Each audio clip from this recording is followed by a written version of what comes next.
Hello, and welcome back to our podcast series on internal communication strategies. I'm Yogesh, and we are thrilled to have you with us for episode 10, where we'll explore a very relevant and evolving topic: leveraging technology for internal communication. Hey everyone, I'm Lily. We've come a long way from the days of memos and bulletin boards, haven't we, Yogesh? Today, internal communication is an intricate web of tools, platforms, apps, and integrations. But the question remains, how do we make technology serve communication rather than overwhelm it? Spot on, Lily. With hybrid teams, remote work, global operations, and Gen Z entering the workforce, digital-first communication isn't optional anymore. It's foundational. And yet, despite the abundance of tools, many organizations still struggle with fragmented communication, redundant messages, and platform fatigue. So today we'll help our listeners unpack how to use technology effectively. Let's begin with the big picture. Why technology matters in internal communication. I'd say it's about scale, speed, consistency, and inclusivity. Exactly. Technology lets you reach a 10-person team or a 10,000-person global workforce instantly. It allows asynchronous conversations across time zones, and it helps standardize messaging across departments. But here's the catch. If it's not intentional, tech becomes noise. So our mantra here is purpose before platform. Don't pick tools because they're trendy. Pick them because they solve a specific communication need. Let's walk through some of the core categories of tech tools used in internal communication. First up, real-time communication tools like Slack, Microsoft Teams, or Google Chat. These are great for daily messaging, quick updates, and team conversations. But they also come with the risk of constant pings and interruptions. Best practice: define channel purposes and etiquette. Right. Create channels for specific projects and discourage crosstalk. Have focus hours where notifications are muted. Encourage teams to summarize discussions in pinned posts. Next, we have collaboration platforms like Notion, Confluence, ClickUp, or Asana. These help with project updates, wikis, shared documents, and institutional knowledge. Exactly. And they act as a digital brain for the organization. Instead of endless emails, teams can co-create documents, update checklists, and leave comments right where the work happens. Then, we have broadcast and announcement tools like email newsletters, internal blogs, or tools like Staffbase, Populo, or WorkVivo for mobile-first messaging. These are especially useful when you need to cascade important updates company-wide, from leadership communication to policy changes. The challenge here is engagement. How do you make sure people actually read it? True. That's where multimedia comes in. Don't just send a wall of text. Embed short videos, infographics, polls, or even GIFs to bring your message alive.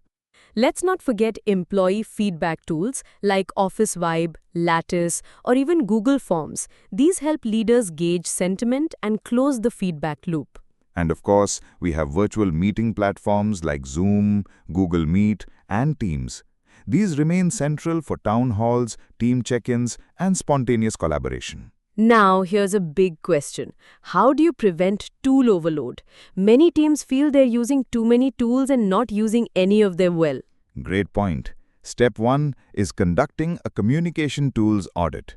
List every tool used across the company. Ask, what's its purpose? Is it essential? Are people actually using it? And once you've streamlined, train people on how to use the chosen tools well. It's not enough to deploy a tool. You need a usage culture around it. Exactly. Let's talk about inclusivity. Not all employees are desk-based or tech-savvy. Think frontline workers, factory staff, or field agents. How do we reach them? That's a critical issue. In such cases, mobile-first platforms or SMS-based communication systems can be powerful, or even printed digest bulletins distributed at shift changes. Another trend is social-style intranets, where employees can like, comment, or post updates. It creates a more engaging, Facebook-like experience inside the organization. Yes, it makes internal communication feel more democratic. Everyone gets a voice, not just top-down messages. Let's now look at AI-powered communication tools.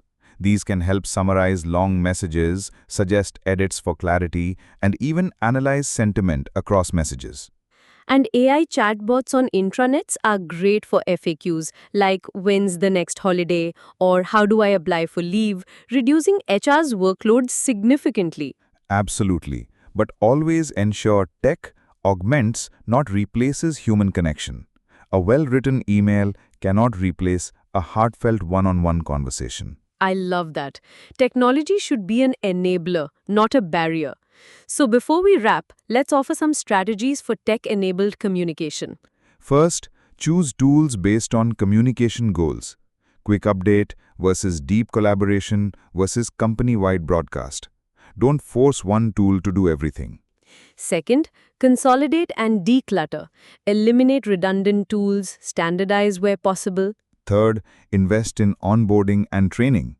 Make tool use a part of employee onboarding, not just a technical instruction, but a cultural ritual.